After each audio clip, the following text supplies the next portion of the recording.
Γεια σου φίλε. Σε μηνύματα θα πούμε σε λίγο, γιατί έχουν έρθει και τρομερά μηνύματα βασικά. Τι λέει?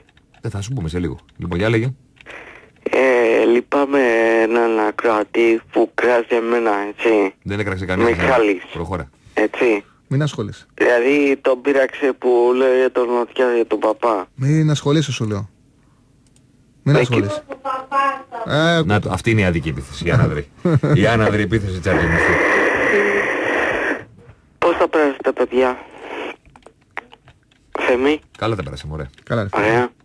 Είχαμε μια λαχτάρα, χάσαμε τα προγράμματά μας, αλλά τα βρήκαμε και ο κόσμος είναι ωραίο. Α, πάλι καλά. Τα βρήκες και ησύχασες.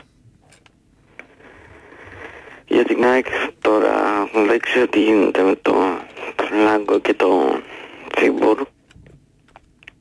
Θα πρέπει να περιμένουμε αυτήν την εβδομάδα ή την άλλη. Λένε έναν της Πλάτμεν ότι είναι πολύ κοντά να κλείσει στην ΑΕΚ. Ξαδανικός, ναι. Και ένας Φιλανδός. Ισλανδός. Ισλανδός.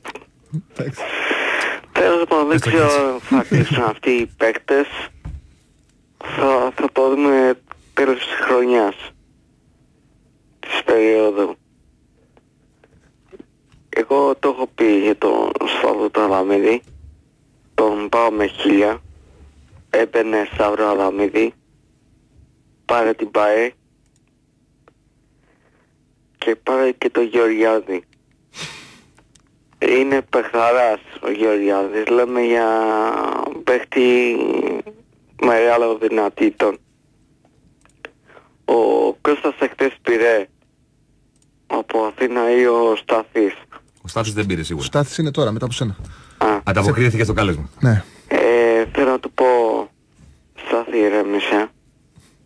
Μην κράσεις τον κόσμο της ΑΕΚ. Ο κόσμος της ΑΕΚ. Ρε Βασίλη, δεν κράζει κανέναν Στάθη. Σταμάτα αυτό το πράγμα πια. Όχι σε άλλους σταθμούς λέω. Άσου άλλους σταθμούς. Σαν να μην υπάρχουν είναι. Και θέλω να μου πείτε τι λέει τα μηνύματα. Τα μηνύματα. Ναι. Κάτω τα χέρια του Βασίλη. Εγώ σου λέω, μην ασχολείσαι καθόλου ρε παιδί. Μην ασχολείσαι. Δεν σ' αγγίζει τίποτα. Δηλαδή, ξέρεις τι με ξοργίζει, γιατί και ο Στάθης θα το πει, και ο Κώστας. Δηλαδή, δεν κοιτά τι καμπούρατα αυτός. Ποιος?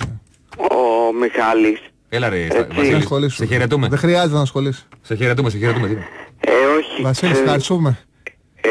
Και πολλά φιλιά στον Κώστα που είπα, στο Στάθη από πρώτο ράφτη και στον Σταύρο από Περιστέρι. Και μην του, αν λένε τίποτα για μένα, άλλοι τους κόβεις. Γιατί δεν θέλω να ακούω. Ωραία Βασίλη, ευχαριστούμε πολύ. Έγινε. Έχουμε στη γραμμή μας